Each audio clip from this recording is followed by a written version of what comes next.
With the spark of the Rebirth Initiative, DC Comics saw a revitalization of almost every one of its series. And with two long-beloved speedsters at the core of this hope-inspiring Rebirth one-shot, it's no surprise that the Flash series has been consistently one of the most interesting reads to come out of this DC renaissance. Apart from telling fascinating and interesting stories, the Flash series has also seen an impressive exploration of how the graphic devices of the comic book medium can help accentuate narrative themes and represent the action of scenes. As a character whose power lies in motion and movement, it makes sense that its book would need to be creative and bold in how it portrays Barry Allen's kinetic energy within the static and still medium of comics. And for most of the Rebirth run, the artists of The Flash have had little to no problem taking the page and redesigning it in clever little ways that harken back to the roots of the character's original appearance, as he managed to leap right off his first cover. At this point, it almost seems easy to make The Flash feel like he's truly moving on a static page. But in the Flash Year 1 story arc, we find ourselves with an adequately out-of-place scenario for the hero who's been diving out of panels and swerving in the gutters of pages. We find him in uncomfortable, forced stillness.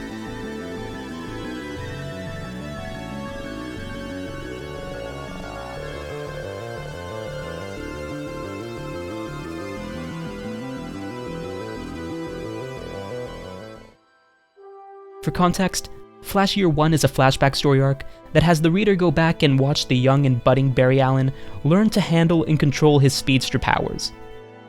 The story presents us with the rookie's milestone steps, as he has his first supervillain battle, his first time-traveling experience, and even his first apocalyptic doomsday scenario. It's the sort of coming-of-age story arc that really christens the hero by the end of the book. And we as the readers really feel like we can return to the matured and present iteration of the character and say, "Look how far you've come, Barry." But apart from the general plot of the book, I'm more interested in focusing on a single page of the final chapter of the arc, particularly the page's final panels.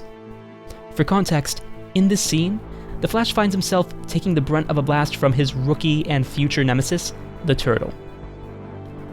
But what makes this blast particularly powerful and damaging to the young speedster is the fact that it's densely charged with the Still Force, a universal aura that not only halts those in its presence, but also has the capacity to sap its victims of time from their lifespan.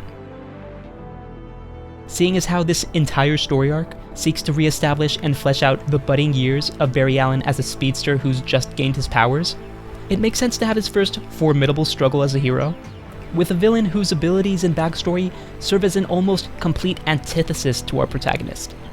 Pitting these two supers against each other feels like the most sensible choice of narrative storytelling in this case. However, what I probably love the most about this scene is how it creatively and almost intuitively applies so many different devices of the comic book medium to communicate the torturing pain and stillness that Barry is experiencing. For one dimension of this expression, it's important to consider the significance of the N-by-N panel grids in the medium of comics. In recent years, writer Tom King and artist Mitch Gerrits used the traditional 3x3 grid with an almost unwavering consistency throughout their Eisner Award-winning book, Mr. Miracle. In a 2017 interview with the digital magazine Panel X Panel, both King and Gerrits commented on the narrative tone they sought to establish with their incessant dedication to this panel structure. "This is the simplest trick we used in terms of comic form reflecting the story. Scott Free's life changes after he tries to kill himself, so we changed how the story was told. During the attempt, he lives in a world without panels. When he wakes up after the attempt, he finds himself in a grid. The bars come down, the trap is set. How will the super escape artist escape?" It's almost as if those first 4 pages are the only time the reader isn't trapped. With King's and Gerrits' comments, it's clear to see that a powerful subtext beneath the use of the grid-based panel schemes is that there is restraint. Now, the subject that is being restrained can vary depending on the circumstances. A lot of writers and comic book critics describe the 3x3 panel grid as controlling, and therefore restraining the pace of the story. In those cases, it seems more like time is what's being restrained.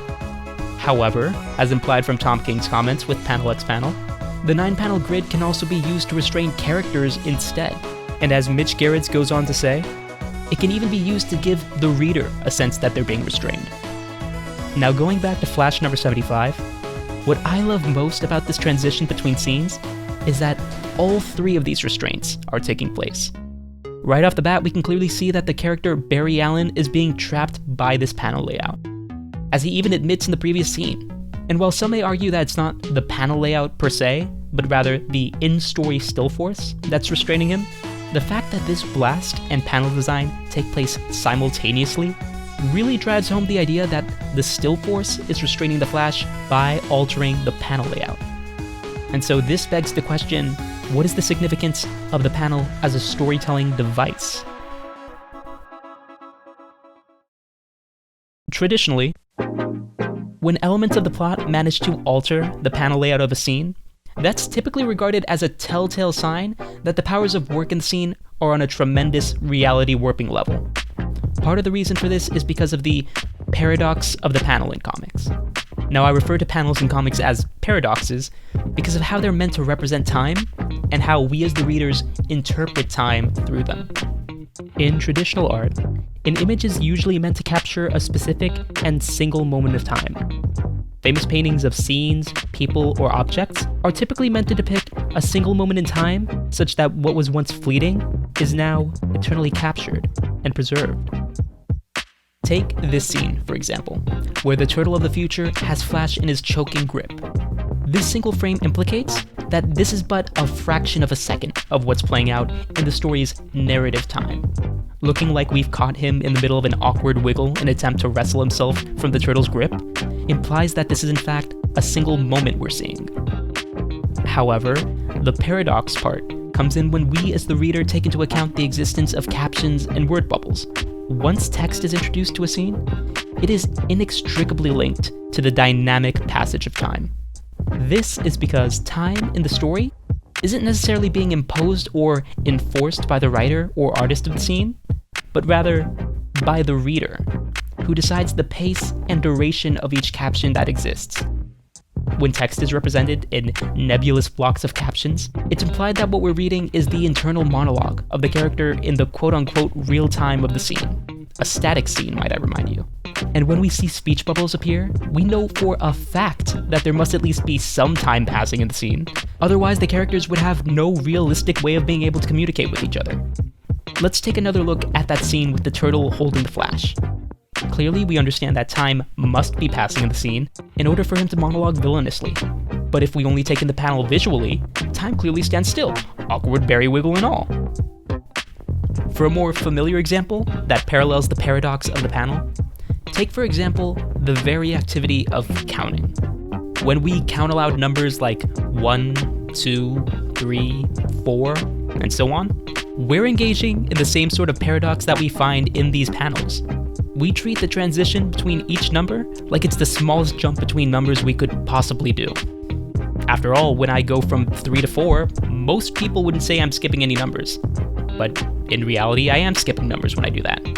I'm skipping a lot of numbers. An infinitely dense continuum of them, actually.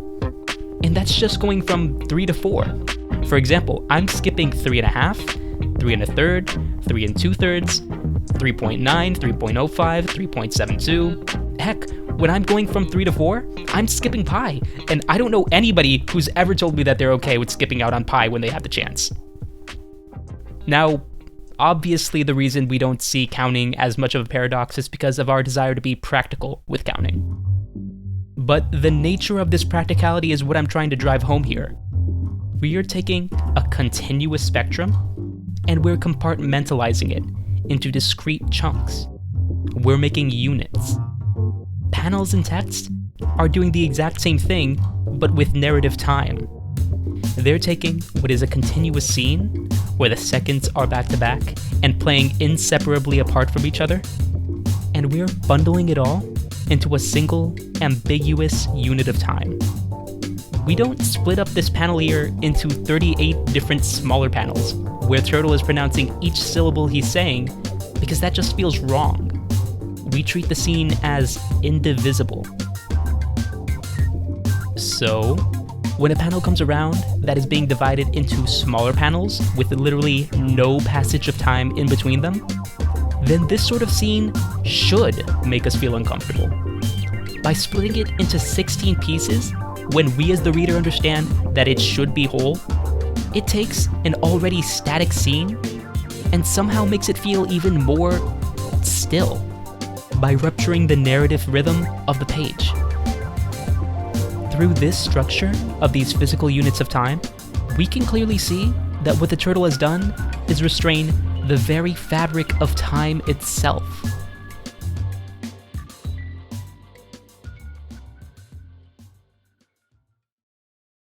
Now, I mentioned before that it's the reader who imposes time into the narrative when it comes to the comic book medium. So then, what are the consequences for the reader when we see that the story itself is putting up a fight to halt its own passage of time? For this explanation, I want to refer to the structure of the page as a whole first. Relating the structure of the page to the final panels, we can clearly identify the seeds of a fractal pattern emerging. The pattern being that for any 16-panel grid, the final panel will be cut up into its own 16-panel grid. Now, I would argue that we're almost meant to carry on with this pattern by pure induction. We take that last mini panel of the final panel and cut it up into its own 16-panel grid, and go on, and on, and on, in order to really do the scene justice. Now, the restraint for the reader arises when we consider the fact that if this fractal pattern were to truly continue, then a linear reading of the page, a reading that goes from panel to panel and makes sure to acknowledge and take in each individual scene, suddenly becomes impossible to achieve. Reading linearly would never allow the reader to move beyond this single page, as there would always be another set of micropanels to keep analyzing and perceiving before allowing oneself to move on. As a result, time not only halts for the Flash and the story, but for the reader as well. In what is conceptually a magnificent feat of empathically conveying the character's torturous state of being bound, the reader is just as similarly left to stay on this single page, waiting as it would never really end. Trapped. Afraid. But, as we can realistically see, the final mini-panel is not in fact split into another 16-grid set of micropanels. But that doesn't mean that the reader shouldn't feel unaffected by this either. Going back to my comments on the idea of a single panel as a unit of time, this division of the final panel into mini-panels should instead evoke a sense of cognitive dissonance for the reader. When a scene is split into smaller bits, it's traditionally done to draw the reader's attention to specific parts of the scene.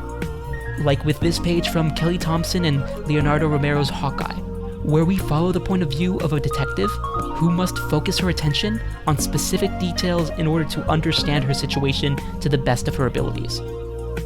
However, with this schism panel of the Flash, this same sort of logic betrays the reader, as we see the scene be divided into smaller panels that, for the most part, just contain empty space. And if not, they've dissected the central subject so much that it's virtually unrecognizable through the single frames alone. By splitting the single panel into 16 smaller ones, the text seems to demand that the reader take in each bit as both separate and simultaneous. And with an absurd paradox like that, it's pretty easy to see how the reader is being bound just as much as time and the Flash. Now, I've gone on for how many minutes now, taking this single panel from a 16-panel page from an over 100-page story arc. And as ludicrous as that sounds, it's also the sort of dissection I believe to be rather unique to the medium of comic books. In my opinion, this is a scene that challenges the traditions of narrative flow, the way we evoke empathy, and a multitude of other literary elements key to most forms of storytelling. And for as simple as this design choice may seem, it clearly evokes topics ranging from real analysis in mathematics, to the form and function of art, and to the philosophy of how time operates. Overall, this page has sparked a tremendous amount of self-reflection, critical thinking, and cross-curricular research. And for a medium that's so deeply tied to visual perception, I'd be hard-pressed to say that this isn't a page worth seeing.